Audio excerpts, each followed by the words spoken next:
আওয়ামী লীগ ফিরছে, ধীরে ধীরে কর্মসূচিতে ফিরছে। আগামী 19 জানুয়ারি সন্ধে 6টায় ভার্চুয়ালি আওয়ামী লীগ নেতাকর্মীদের উদ্দেশ্যে আওয়ামী লীগ প্রধান, আওয়ামী লীগ সভানেত্রী প্রধানমন্ত্রী শেখ হাসিনা ভাষণ দেবেন, এমনটাই আমরা জানলাম।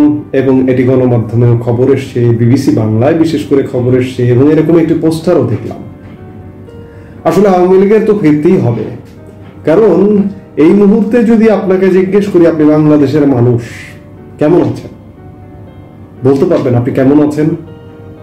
আপনি ভালো নেই, আমি ভালো নেই। বাংলাদেশের এই রূপ কখনো আমি দেখতে চাইনি, আমাকে সেই রূপ দেখতে হচ্ছে, যার কারণে আমি ভালো নেই। কাজেই সঙ্গত কারণেই আওয়ামী লীগ ফিরতে হবে, আওয়ামী লীগ ফিরবে।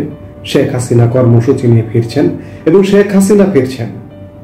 এই যে শেখ হাসিনাকে ফ্যাসিস্ট বলা হচ্ছে, দুর্নীতিবাজ বলা হচ্ছে, এটা সেটা বিভিন্ন প্রপাগান্ডাই তাকে আখ্যায়িত করা হচ্ছে, কিন্তু শেখ হাসিনাই ফিরছেন।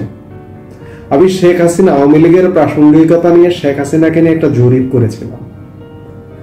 প্রায় 100% কাছাকাছি মানুষ আওয়ামী লীগ প্রধান হিসেবে শেখ হাসিনাকেই চায়। আমি জরিপ ফলাফলটি দেব, ঠিক পরের ভিডিওতেই দেব, কিন্তু শেখ হাসিনা এখনো অবশ্যম্ভাবী। কেন? আসলে সত্যিকার অর্থে শেখ হাসিনা হয়তো একটু ধীরে চলনীতিতে চলবার কারণে তার পরিবারের মধ্য থেকে কাউকে রাজনৈতিকভাবে উপযুক্ত করেননি, যার কারণে এখনো পর্যন্ত আওয়ামী লীগের প্রাসঙ্গিক হচ্ছে শেখ হাসিনা, এবং শেখ হাসিনাই আওয়ামী লীগকে গোছাবেন এবং আওয়ামী লীগকে ক্ষমতায় নিয়ে যাবেন আবার। সেই জায়গা থেকে শেখ হাসিনা ফিরছে। বিবিসি বাংলা বলছে শেখ হাসিনার আসন্ন ভার্চুয়াল বৈঠক ঘিরে আওয়ামী লীগে কি চলছে।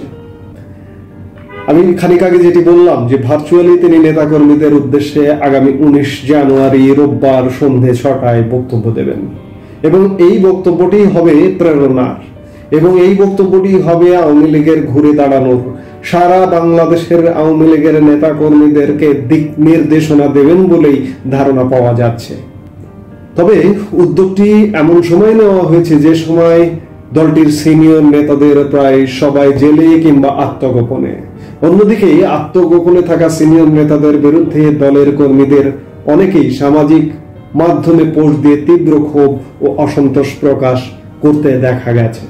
করা উচিত অবশ্যই, যাদের কারণে আজকে আওয়ামী লীগের এই ভরাডুবি, আওয়ামী লীগের এই ভয়াবহ পরিণতি, এই ভয়াবহ অবস্থা, তাদেরকে ক্ষোভ তো প্রকাশ করতেই হবে।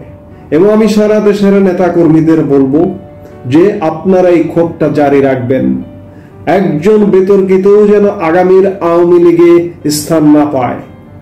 আমি একই সাথে আরেকটি কথা বলতে চাই যে আওয়ামী লীগে বাংলাদেশে যে 300টি সংসদীয় আসন সংরক্ষিত পরের ব্যাপার, নির্বাচিত হয় যে 300টি সংসদীয় আসন, এই 300টি আসনের আমি ধারণা করি এক একটা জমিদারি পত্তন হয়েছে এক একটা এলাকায়। এই জমিদারি পত্তন বিলোপ করতে হবে। প্রায় 100% আওয়ামী লীগের এমপিদের পাল্টাতে হবে।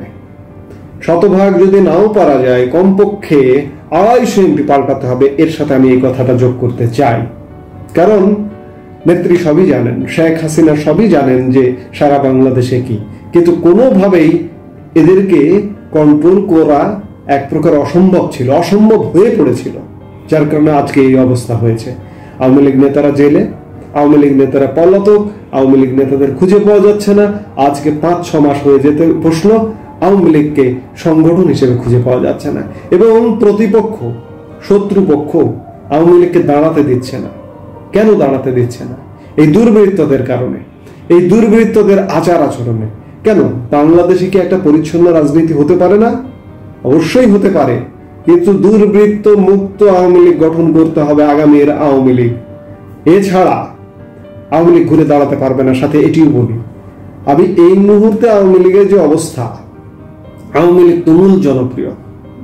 আওয়ামী লীগ, আমি বারবার বলি, এটি বারবার বলবো, আওয়ামী লীগের নেতা কর্মীদের, সারা দেশের নেতা কর্মীরা যে কি ভয়াবহ অসহায় অবস্থায় আছে, তাদের প্রেরণার জন্য বলবো আওয়ামী লীগ তুমুল জনপ্রিয়। 5 অগাস্ট এবং 5 আগস্ট পূর্ববর্তী সময়েও আওয়ামী লীগ এতটা জনপ্রিয় ছিল না। আজকে আওয়ামী লীগ পতনের 5 মাস 6 মাস পরে এসে আওয়ামী লীগ অন্যরকম জনপ্রিয়, ভিন্ন মাত্রার জনপ্রিয়।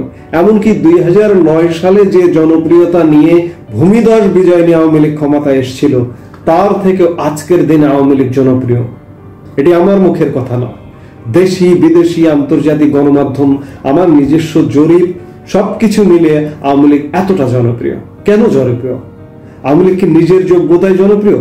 বিগত 5-6 মাস আওয়ামী লীগ কি কাজ করেছে যে আওয়ামী লীগ হঠাৎ করে জনপ্রিয় হবে? কিচ্ছু করার দরকার নেই। মানুষ শুধুমাত্র কম্পেয়ার করছে যে আওয়ামী লীগের সময় কেমন ছিলাম আমি সামাজিকভাবে, সামাজিক নিরাপত্তায়, আমার জীবনযাত্রার ব্যয় কেমন ছিল, আমার কাজকর্ম, আমি কোনো অফিস আদালতে গেলে কাজকর্মটা কতটা সহজে করতে পারতাম, এগুলো মানুষ তুলনা করছে। সরকার, এই যে একটা দখলদার সরকার, সরকারটি বসে আছে, এই সরকারটি যত ব্যর্থ হচ্ছে, এই সরকারকে ব্যর্থতার আলাপ করে শেষ করা যায় না।